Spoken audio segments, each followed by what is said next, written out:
नमस्कार दोस्तों, आज हम बात करने वाले हैं टैक्स पर। जो अभी गवर्नमेंट ने नया टैक्स जो नई स्लेब जारी की है उसमें जो टैक्स का सिस्टम है वो क्या है।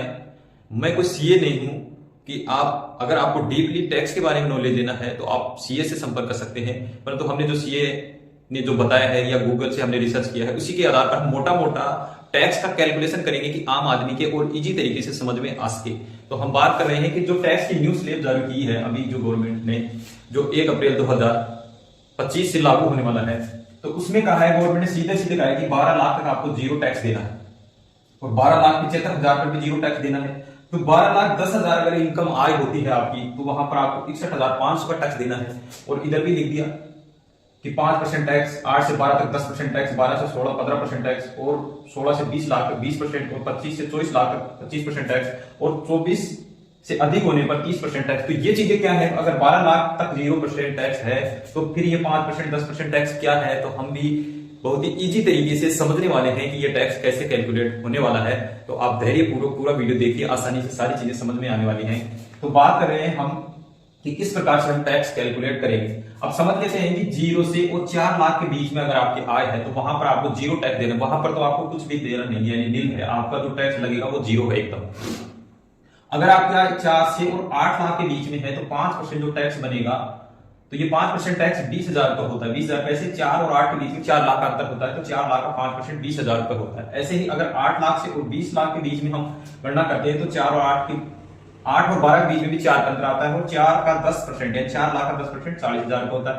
ऐसे ही 12 लाख और 16 लाख के बीच में 4 का होता है, तो 15% रिटर्न इसका निकालते हैं तो 60,000 रुपए होता है। ऐसे 16 से और 20 लाख का 20% के हिसाब से 80,000 रुपए होता है, और 20,000 से 24,000 लाख के बीच में 25% अगर टैक्स लगता है तो 1 लाख रुपए होता है। और 30% के हिसाब से अगर 24 लाख रुपए से अधिक की आय है तो आपका 1,80,000 रुपए का टैक्स लगने वाला है।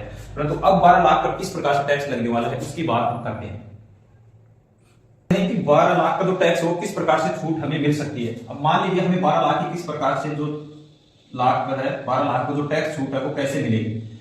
अब बात करते हैं कि 12 लाख हमारी आय है तो हम 4 लाख तक तो जीरो टैक्स है, यहां तक कोई लेना देना नहीं है। 4 से 8 लाख तक 5% टैक्स हमें देना होगा, यानी 20,000 रुपए हमारा होने वाला है। अगर 4 से 8 लाख के बीच में 5% के हिसाब से 20,000 हमारा ये हो गया, टैक्स हो गया। और 8 से और 12 के बीच में 10% जो टैक्स लगता है 4 लाख का वो 40,000 रुपए होता है, तो ये 40,000 रुपए हो गई हमारी। यानी कहने का मतलब अगर 12 लाख तक आपकी आय है तो आपको 60,000 रुपए यहां पर टैक्स देना होगा। परंतु गवर्नमेंट ने क्या किया है कि जो 87A के तहत आपको यहां पर 60,000 रुपए तक की छूट दी है। तो ये छूट देने से ये जो टैक्स लग रहा था आपका यहां पर एकदम जीरो हो जाता है। इसका मतलब यहां पर आपका जो टैक्स है वो कुछ भी टैक्स नहीं लगेगा, एकदम शून्य हो जाएगा। 87A के तहत जो 60,000 रुपए की जो सीमा है उसके तहत जो हमारा ये जो टैक्स 60,000 रुपए बना है वो एकदम शून्य हो जाता है। तो इस प्रकार से और इजीली आप समझ गए होंगे कि ये टैक्स जीरो किस प्रकार से हुआ है।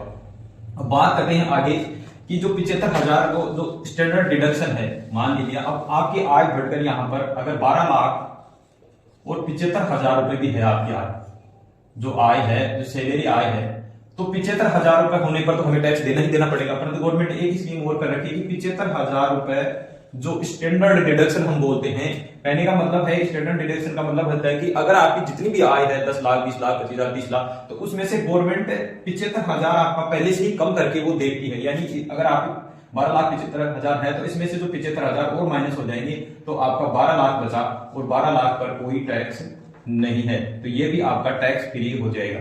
यानी ये भी यहां पर भी आपको कोई टैक्स नहीं देना है। इस प्रकार से आप टैक्स में यहां पर छूट पा सकते हैं, ये चीज समझ। अब बात करेंगे कि अगर 12 लाख 10,000 रुपए आय हो जाती है तो किस प्रकार से हमारा 61,000 रुपए का जो टैक्स है वो कैसे बनेगा।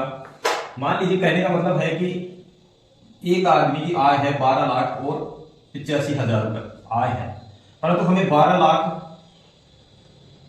85,000 रुपए है और हमें 12 लाख और 75,000 लाख वाले को यानी जीरो, यहां पर हमें जो टैक्स मिला था, जो टैक्स छूट हुई थी वो जीरो थी, यानी 75,000 तक हमारी छूट थी। तो इसमें मात्र इसका कितना अंतर हुआ, 85 और 10 का हुआ, यानी इसकी आय अब है 12,10,000 रुपए इसकी आय हुई है। तो इसका मात्र यानी 10,000 रुपए बढ़ने से इसका जो टैक्स होता है वो 61,500 रुपए होता है। 61,500 रुपए कैसे होता है ये हमने पहले ही कैलकुलेट करके देख लिया है, एक बार फिर से कर लेते हैं। कि 4 लाख से और 8 लाख का जो 5% टैक्स होता है वो 20,000 रुपए होता है, ये हमने देख लिया था। और 8 लाख से 12 लाख के बीच में जो 4 लाख का अंतर आता है उसका 10% निकालते हैं तो 40,000 रुपए होता है, 60,000 हो गए। और 10,000 रुपए जो एक्स्ट्रा, जो 10,000 रुपए यानी 12 लाख 85,000 अगर आय होती है तो एक्स्ट्रा कितना हुआ हमारा 10,000 रुपए, तो 10,000 का 15% निकालेंगे तो 1,500 रुपए होता है। तो टोटल जोड़ेंगे तो 0, 0, 5, 1 और 6 यानी 61,500 रुपए हमारे होते हैं। तो अब क्या इस बंदे को अगर 10,000 रुपए एक्स्ट्रा इनकम होने से इसकी, क्या इसको 61,500 रुपए का टैक्स देना होगा क्या? ऐसा बिल्कुल भी नहीं है, क्योंकि अगर 10,000 रुपए इसके ज्यादा होते ही इसको इतना टैक्स देना पड़ा तो ये सिस्टम सही नहीं है। क्योंकि एक आदमी को 12,75,000 तक की छूट मिल रही है, 12,75,000 तक पर तो उसको 0 टैक्स देना पड़ रहा है, और इसकी एक्स्ट्रा मात्र यानी 10,000 रुपए एक्स्ट्रा होते ही इसको 61,000 रुपए देने पड़े, तो ये सही बात नहीं है। इसलिए गवर्नमेंट ने इसके तहत एक छूट दी है।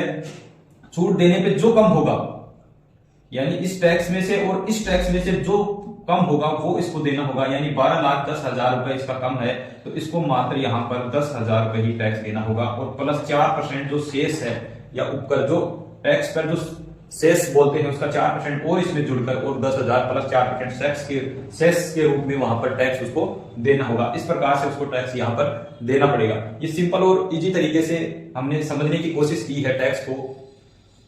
अगर आपको बहुत ही ज्यादा और डीपली समझना है तो आप किसी सीए से ही राय ले सकते हैं। मान लीजिए कि अब दूसरे उदाहरण से समझते हैं कि किसी की आय मान लीजिए 13 लाख रुपए है, तो उसको कितना टैक्स देना पड़ेगा? 13 लाख रुपए है तो 13 लाख का मतलब हुआ कि हमारा जो हमने देखा था कि 20,000 रुपए ये होते हैं हमारे, और 40,000 रुपए यहां पर ये होते हैं। यानी 4 से 8 20,000 रुपए और 8 से 12 लाख तक 10% टैक्स 40,000 रुपए होता है। तो 13 लाख रुपए और 12,75,000 तक हमें कोई टैक्स नहीं दे रहे हैं, तो 13 लाख का मतलब हुआ कि हमें मात्र इससे 25,000 रुपए ज्यादा है।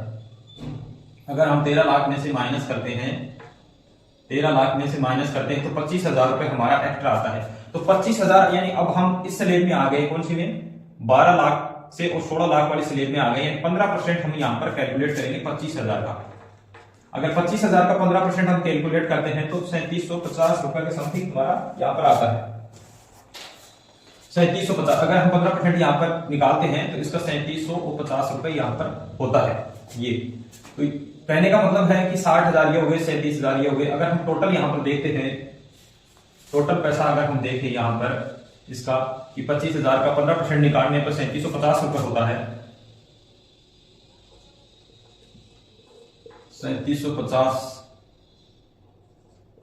यानी 63,750 रुपए होता है। परंतु हमें अब यहां पर 63,500 रुपए नहीं देने हैं, क्योंकि गवर्नमेंट ने एक से छूट दी है, और इसी छूट के तहत हमें जो 25,000 है वो हमें यहां पर टैक्स के रूप में देना होगा। यानी इसमें से इन दोनों में से जो कम होगा, और कम है इसमें 25,000, तो 25,000 प्लस 4% शेष जो टैक्स है वो इस पर देकर हमें यहां पर टैक्स देना होगा। इस प्रकार से आप यहां आसानी से यहां पर कैलकुलेट कर सकते हैं। ये इस तरीका था। और किस किस चीज पर टैक्स लगा है और किस किस पर नहीं लगा है। अगर आपका सैलरी या बिजनेस सिर्फ 12 लाख रुपए तक की आय होती है तो वहां पर आपका टैक्स नहीं लगा है, यानी वहां पर आपको कोई टैक्स नहीं देना है। अगर आप रेंट से, अगर आपकी 12 लाख तक की आय में ही रेंट से अगर इनकम हो रही है तो वहां पर भी आपको कोई टैक्स नहीं देना है। या एफडी से 12 लाख तक की आय हो रही है तो वहां पर आपको कोई टैक्स देना नहीं है। या कुछ सेविंग स्कीम है आपकी छोटी छोटी, वहां पर भी अगर 12 लाख की आय होती है तो नहीं। कहां पर टैक्स देना है? आपको इक्विटी में देना है। इक्विटी से अगर आपकी इनकम होती है तो वहां पर आपको टैक्स में छूट नहीं है। या शेयर बाजार से कोई आपकी आय होती है तो वहां पर भी आपको इसमें टैक्स में छूट नहीं है। 12 लाख तक की आय में भी अगर ये शामिल होते तो भी आपको टैक्स में छूट नहीं है। या आप कोई मकान बेचते हैं या जमीन बेचते हैं और उससे जो आय होती है और वो आपकी आय 12 लाख में जुड़ती है तो भी यहां पर आपको टैक्स में कोई छूट नहीं है। इन पर कोई छूट नहीं है। और इनके अलावा जो भी है, अगर आपकी आय जुड़कर टोटल 12 लाख होती है और किसी माध्यम से, तो वहां पर आपको ये छूट मिल सकती है। हमने समझने का प्रयास किया है और बहुत ही इजी और आसान तरीके से मोटी मोटी बातों को। मैं कोई सीए नहीं हूं, एजुकेशन पर्पज वीडियो है, किसी को रिकमेंडेशन नहीं है। अगर और कोई डीपली समझना चाहता है तो और कोई विशेषज्ञ से समझ सकते हैं आप आसानी से। वीडियो में दी गई जानकारी अगर आपको अच्छी लगी हो तो वीडियो को लाइक कीजिएगा, शेयर कीजिएगा। इसी के साथ जय हिंद, जय भारत दोस्तों।